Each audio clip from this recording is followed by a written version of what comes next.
आपको सीतापुर से बताते हैं, जहां पर अज्ञात वाहन ने बाइक को टक्कर मार दी और सड़क हादसे में 3 लोगों की मौत हो गई है। ये बड़ी जानकारी इस वक्त हम आपको दे रहे हैं, जहां पर एक शख्स गंभीर रूप से घायल हुआ है। बाइक पर सवार थे 4 युवक।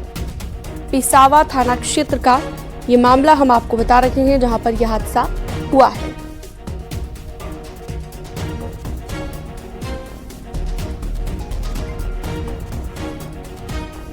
संकेत मिश्रा फोनलाइन पर जुड़ गए ज्यादा जानकारी की। माफ कीजिएगा, संदीप मिश्रा हमारे साथ जुड़े हैं। संदीप, बाइक पर 4 युवक थे, हादसा हुआ है, क्या जानकारी हादसे को लेकर, ताजा क्या अपडेट है? जी बिल्कुल, मैं आपको बताना चाहूंगा, ये जो सड़क हादसा हुआ है ये देर रात का हादसा हुआ है। इस एक मोटरसाइकिल पे 4 युवक जो है बैठ के जा रहे थे। तभी जो है ये जब मोहाली से पिसामा मार्ग पर थे, तभी अज्ञात वाहन ने इनकी मोटरसाइकिल में टक्कर मार दी। टक्कर लगने से जो है चारों युवक गंभीर रूप से घायल हो गए थे, जिसमें से मौके पर सूचना पाकर पहुंची पुलिस ने इन चारों युवकों को स्वास्थ्य केंद्र में भर्ती कराया गया, जहां पर डॉक्टरों ने 3 युवकों को मृत घोषित कर दिया गया, जबकि एक युवक की जो गंभीर रूप से घायल था उसे जिला अस्पताल के लिए रेफर कर दिया गया है। काफी प्रयास करने के बाद भी इन तीनों जो मृतक है इनकी पहचान नहीं हो सकी थी।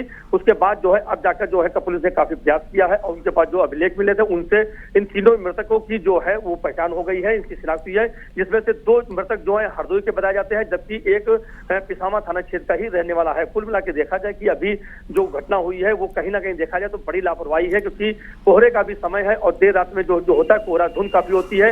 ऐसे में जो है 4 लोग एक मोटरसाइकिल पर बैठ के कहीं ना कहीं लापरवाही को अंजाम दिया जा रहा था। कुल मिला अब जो है पुलिस पूरे मामले की तहकीकात में जुट गई है कि जो वाहन ने जो अज्ञात वाहन था वो जिससे टक्कर मारी थी वो वाहन कौन सा है क्या नहीं है। पुलिस आसपास जो सड़क जो लगे हुए दुकानों पे जो सीसीटीवी लगे हुए हैं उनके माध्यम से उस जो ट्रक है जो वाहन है उसकी तलाश कर रही है। जी ठीक है, बहुत शुक्रिया विस्तार से जानकारी देने के लिए संदीप मिश्रा।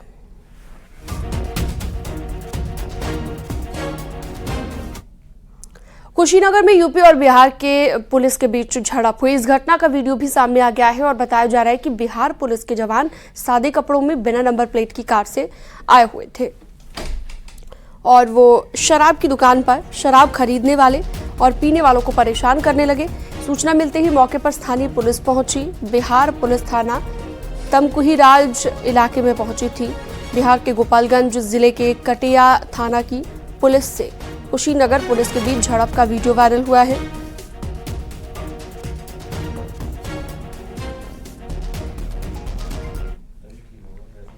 औरैया जिले में रेप के आरोपी दारोगा मुकेश वर्मा को गिरफ्तार कर जेल भेज दिया गया है। आरोपी दारोगा पर यह आरोप लगा है कि उसने जांच के दौरान पीड़िता से कई बार दुष्कर्म किया है। पीड़िता दहेज उत्पीड़न के मामले की शिकार थी, लेकिन दारोगा ने नाजायज फायदा उठाते हुए कई बार दुष्कर्म किया। एसपी औरैया श्रीमती चारू निगम ने पीड़िता की पूरी बात सुनने समझने के बाद आरोपी दारोगा को गिरफ्तार कर जेल भेज दिया।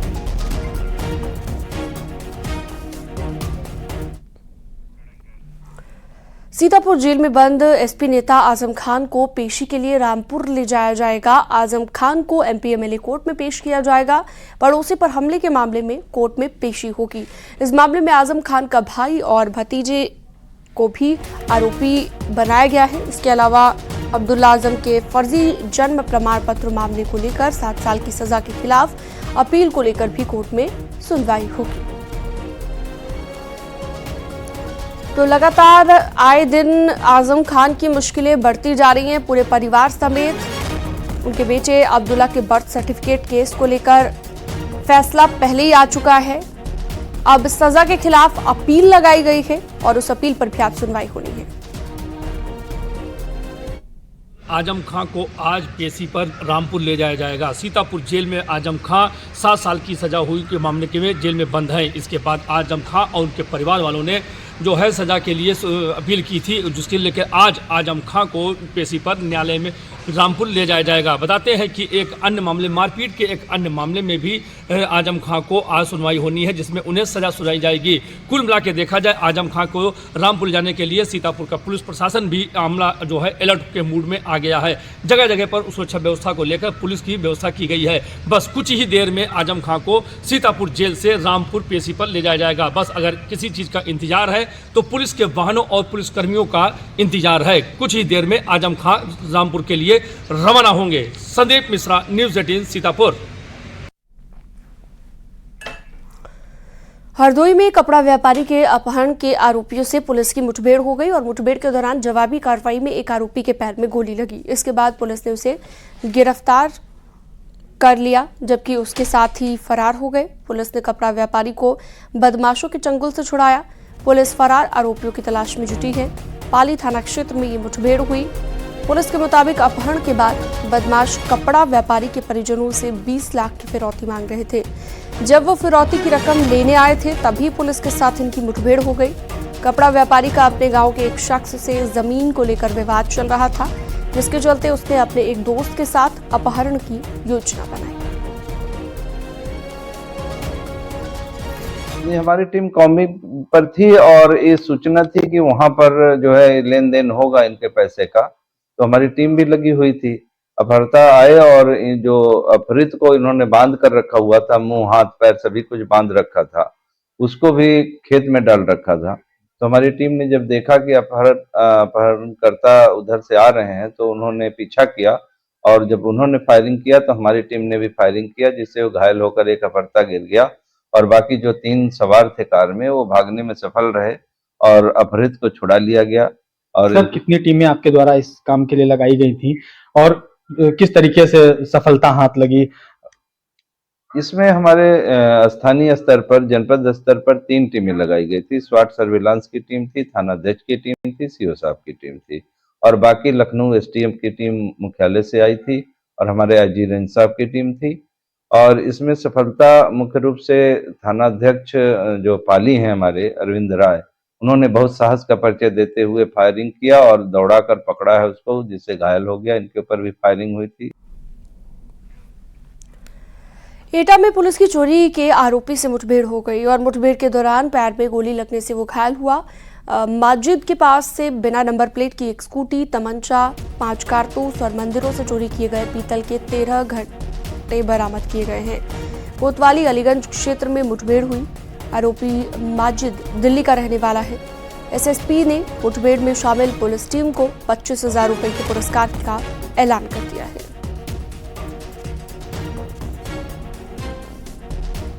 आज थाना अलीगंज में पुलिस इंस्पेक्टर अलीगंज व उनकी टीम मुखबिर की सूचना पे चेकिंग कर रही थी और कस्बे की तरफ से एक स्कूटी पे एक व्यक्ति आया और रुकने का इशारा करने पर उसके द्वारा फायर किया गया।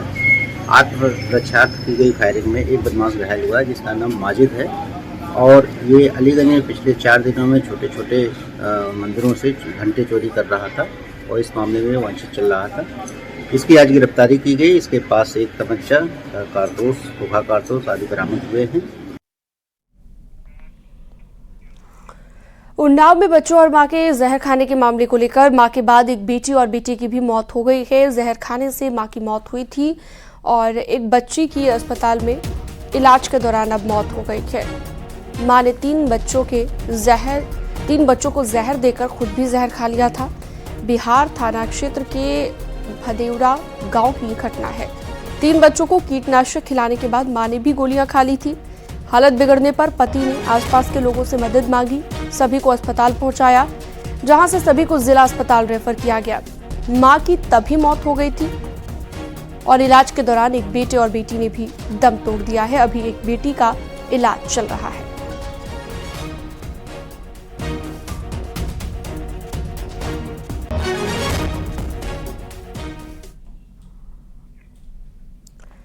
आगे बढ़ते हैं। चौधरी चरण सिंह की जयंती है आज। सीएम योगी आदित्यनाथ लखनऊ में प्रतिमा पर माल्यार्पण करेंगे। सुबह 9:50 पर यह कार्यक्रम रहेगा। विधान भवन प्रांगण में ये कार्यक्रम होगा। मुख्यमंत्री कृषक उपहार योजना के अंतर्गत 51 किसानों को ट्रैक्टर्स का वितरण किया जाएगा। सीएम योगी ट्रैक्टरों को हरी झंडी दिखाकर रवाना करेंगे।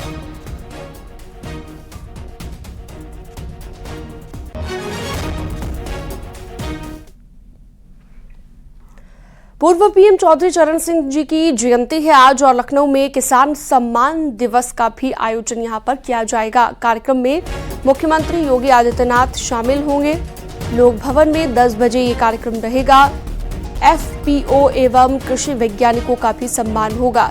किसानों और कृषि उद्यमियों को भी यहां पर सम्मानित किया जाएगा।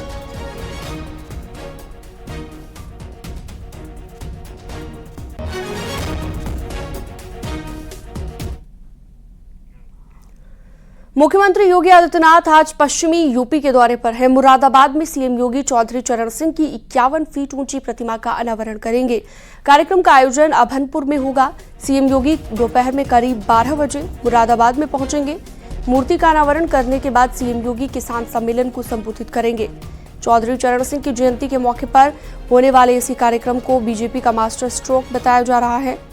आयोजकों ने सभी जाट और किसान नेताओं को इस कार्यक्रम में शामिल होने के लिए न्योता भेजा है। आरएलडी प्रमुख जयंत चौधरी को भी न्योता भेजा गया है।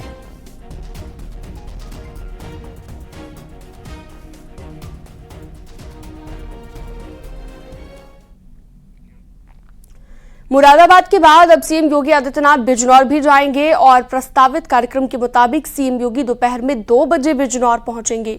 नजीबाबाद में बुंदकी रोड पर एक निजी स्कूल में जनसभा को संबोधित करेंगे और यहीं से विकसित भारत संकल्प यात्रा के बारे में जनता से रूबरू होंगे। सरकार की योजनाओं के लाभार्थियों को भी प्रमाण पत्र दिया जाएगा। जनसभा स्थल पर शासन द्वारा जन कल्याण योजनाओं से संबंधित योजनाओं के स्टॉल भी लगाए जाएंगे। स्वास्थ्य विभाग, पेंशन विभाग, बैंकिंग सेवाएं, कृषि विभाग समेत कई स्टॉल लगेंगे। मुख्यमंत्री इन स्टॉलों का भी निरीक्षण करेंगे।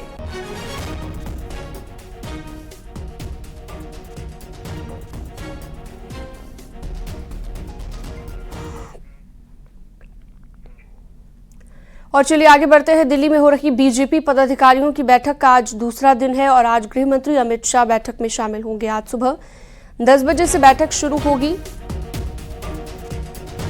पहले दिन बीजेपी के राष्ट्रीय अध्यक्ष जेपी नड्डा ने यह बैठक की शुरुआत की है। शाम को बैठक में पीएम मोदी भी शामिल हुए। बीजेपी के पदाधिकारियों की इस बैठक में उत्तर प्रदेश, उत्तराखंड के बीजेपी के प्रदेश अध्यक्ष भी शामिल हुए।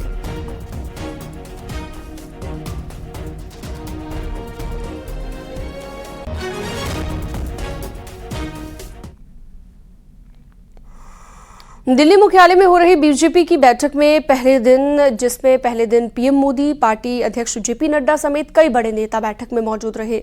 2 दिन तक चलने वाली इस बैठक में लोकसभा चुनाव की रणनीति को लेकर चर्चा की गई है। इस बैठक में मोदी सरकार की चल रही योजनाओं को जनता तक कैसे पहुंचाना है, इस पर चर्चा हुई है। बैठक में पार्टी के अलग अलग विंग और राज्य इकाइयों को लोकसभा चुनाव की तैयारी के लिए निर्देशित किया गया। इसके अलावा सूत्रों के हवाले से ये खबर है कि पीएम मोदी ने बैठक में कहा, योजनाएं गरीबों तक पहुंचाई जाए, हमें वोट बढ़ाने में काफी सहायता मिलेगी। भारत विकसित यात्राएं जिस पर फोकस किया जाए, ये भी पीएम ने कहा है और नए मतदाताओं के लिए अभियान चलाए जाएं। यूपीए और एनडीए सरकार के अंतर को समझाने के लिए विशेष अभियान चलाया जाए। बूथ मैनेजमेंट पर फोकस करना चाहिए। यूपी एमपी के बूथ मैनेजमेंट का पीएम ने उदाहरण दिया और चुनौती के तौर पर इसे पार्टी पदाधिकारी ने ये भी कहा।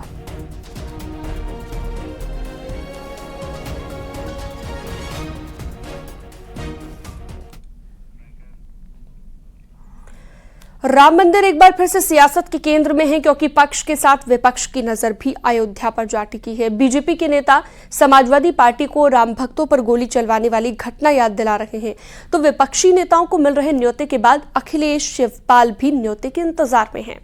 इस बीच प्राण प्रतिष्ठा से पहले पीएम मोदी अयोध्या दौरे पर जाने वाले हैं और हजारों करोड़ की सौगात देने वाले हैं।